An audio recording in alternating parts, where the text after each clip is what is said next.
अष्टानगरीचं ग्रामदैवत श्री चौंडेश्वरी देवीचा भावई उत्सव काय असतो हे पाहायचं असेल तर हे रील पूर्ण बघा।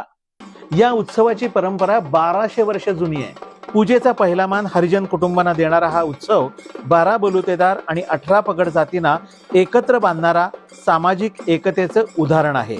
आम्ही आमचं भाग्य समजतो की या उत्सवाचं दायित्व पूर्ण आमच्या घराण्याकडे आहे। तत्कालीन थोरात सरकार यांनी बदामीहून आणलेल्या लुटीमध्ये एक पेटी होती। त्यात देवीचे मुखवटे, दागिने, तलवारी आणि खेळाची माहिती लिहिलेले ताम्रपट होते।